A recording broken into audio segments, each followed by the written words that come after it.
Assalamualaikum warahmatullahi wabarakatuh. Before we start, allow me to introduce myself. My name is Zahra Nur Audita. I'm from class 4F from the English Literature Department of the State Islamic University of Sunan Gunung Jati, Bandung.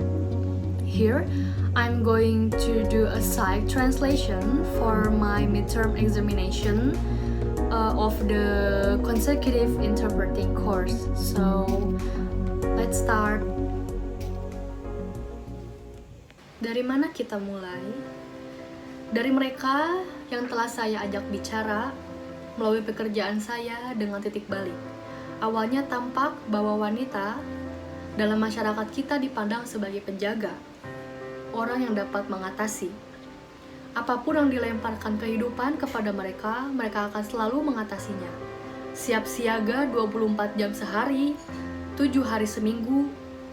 Apakah anak-anak mereka sakit, suami mereka tidak bekerja, atau orang tua mereka yang sudah tua dan lemah serta perlu dirawat, mereka akan mengatasinya. Mereka akan memasak, mereka akan bersih-bersih, pergi bekerja, memenuhi kebutuhan orang-orang di sekitar mereka, dan mereka akan mengatasinya. Mereka mungkin menderita sendiri dari depresi pasca melahirkan, kekerasan di rumah, atau berjuang dalam kebingungan karena kelelahan dan stres untuk memenuhi kebutuhan, tetapi mereka akan mengatasinya. Anehnya, wanita sendiri dan juga pria percaya bahwa ini benar.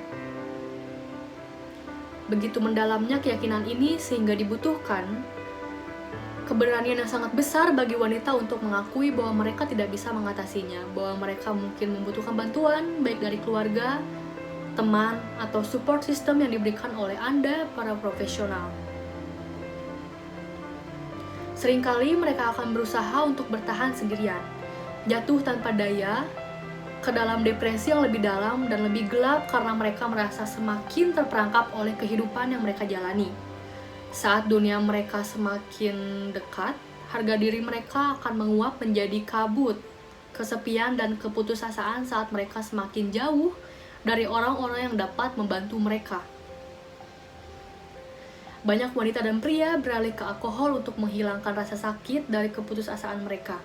Namun, karena terlihat pada wanita sebagai kurang dapat diterima untuk mengakui ketergantungan pada alkohol, hal ini sering tidak disadari. Mereka hanya dianggap memiliki watak yang sedikit agak gugup. Penderitaan di balik mata cemas mereka seringkali tidak terlihat. Sayangnya, bagi orang lain, ketegangan menjadi terlalu berat dan keputusan mereka untuk bunuh diri menjadi satu-satunya cara untuk mengakhiri rasa sakit mereka. Mungkin mereka tidak percaya bahwa mereka layak mendapatkan dukungan seperti yang mereka diberikan kepada orang lain. Bagi mereka yang menemukan keberanian secara tentatif untuk meminta bantuan, pil untuk setiap penyakit paling sering diberikan. Selama beberapa dekade, obat penenang, pil tidur, dan antidepresan telah diberikan kepada wanita dari generasi ke generasi. 3 kali lebih banyak daripada pria. Pil-pil ini, para pembantu kecil ibu ini, telah meninggalkan warisan jutaan wanita terkunci dalam siksaan yang mengerikan. Ditakdirkan untuk kehidupan ketergantungan yang masih sangat sedikit bantuan untuk kabur. Lebih sering daripada tidak, mereka mundur ke neraka pribadi mereka sendiri di balik pintu tertutup. Ketakutan untuk keluar dari rumah tempat mereka yang bagi mereka telah menjadi dunia yang menakutkan. Berurusan dengan pil-pil ini sekarang telah menjadi masalah yang lebih besar daripada kondisi yang menyebabkan mereka harus diminum. Baru-baru ini saya bertemu dengan seorang wanita yang berhasil melepas dari obat penenang yang telah diresepkan untuk membantu depresi pasca melahirkannya. Dia telah meminum pil ini selama lebih dari 30 tahun. Memberi dirinya izin untuk menyerahkannya tidaklah mudah, tetapi dengan bantuan spesialis, akhirnya dia berhasil. Kesadaran terbesarnya adalah bahwa selama tahun-tahun itu, dia benar-benar kehilangan kontak dengan identitasnya sendiri. Dia sekarang telah menemukan bahwa dia tidak lagi seperti orang lain yang orang lain percayai. Obat-obat telah menutup dirinya. Mereka telah berhasil mengubahnya jadi zombie yang gelisah.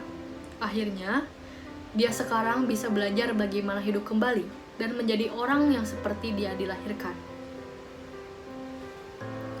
Apakah obat-obatan ini diberikan dalam upaya yang tulus untuk membantu, atau apakah mereka ditawarkan sebagai cara untuk membuatnya lebih tenang dan tetap diterima oleh orang-orang di sekitarnya? Efeknya tetaplah sama. Pil ini akan cenderung membuat wanita lebih pasif untuk membantunya menyesuaikan diri dengan norma. Tapi, norma siapa? Bukankah normal untuk tidak bisa mengatasi sepanjang waktu? Bukankah normal bagi wanita maupun pria untuk merasa frustasi dengan kehidupan? Bukankah normal untuk merasa marah dan ingin mengubah situasi yang menyakitkan? Mungkin kita perlu melihat lebih dekat penyebab penyakit daripada berusaha menekannya. Menerima bahwa menutupi perasaan dan emosi yang kuat bukanlah pilihan yang sehat. Bahwa untuk menawarkan kesempatan kepada perempuan untuk menjelaskan kesulitan mereka lebih cepat bisa menjadi penggunaan sumber daya yang terbatas jauh lebih efektif daripada menunggu sampai ketakutan mereka untuk bertahan hidup menjadi melemah. Selama alasan sebenarnya dari masalah mereka tidak diperhatikan dan tidak diperhatikan, mereka akan terus mewariskan kecacatan mereka kepada generasi berikutnya. Jika kita sebagai masyarakat terus melumpuhkan perempuan dengan mendorong mereka untuk percaya bahwa mereka hanya boleh melakukan hal-hal yang dianggap menguntungkan keluarga mereka, bahkan jika mereka dirugikan dalam prosesnya, jika mereka tidak pernah memiliki hak untuk melakukan sesuatu yang hanya untuk diri mereka sendiri, jika mereka harus mengorbankan segalanya untuk orang yang mereka cintai, bahkan dengan mengorbankan kesehatan, kekuatan batin, dan harga diri mereka, mereka hanya akan hidup dalam bayang-bayang orang lain dan kesehatan mental mereka pasti akan mengikuti.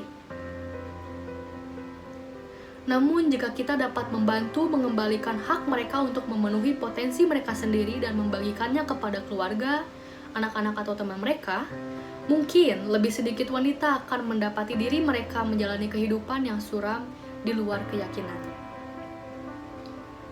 Para wanita yang telah menanggung beban berat untuk mengurus orang lain juga perlu diperhatikan. Bukan hanya untuk kepentingan mereka sendiri, tetapi untuk kebaikan kita semua. Kesehatan dan kebahagiaan yang diambil dengan mengorbankan rasa sakit dan penderitaan orang lain tidak dapat diterima. Wanita memiliki hak atas ketenangan pikiran mereka sendiri. Setiap orang dilahirkan dengan kualitas dan potensi yang sangat individual. Kami sebagai masyarakat berhutang kepada wanita untuk menciptakan lingkungan yang benar-benar mendukung, di mana mereka juga dapat tumbuh dan maju.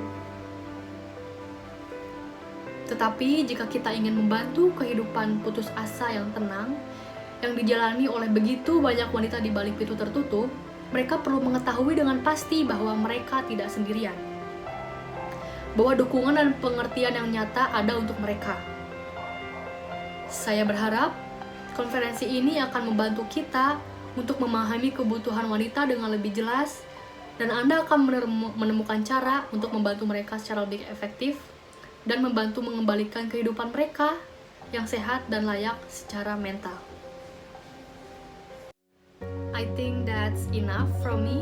I'm sorry if there are some mistakes. Thank you for your attention. Wabillahi taufiq wa hidayah. Wassalamualaikum warahmatullahi wabarakatuh.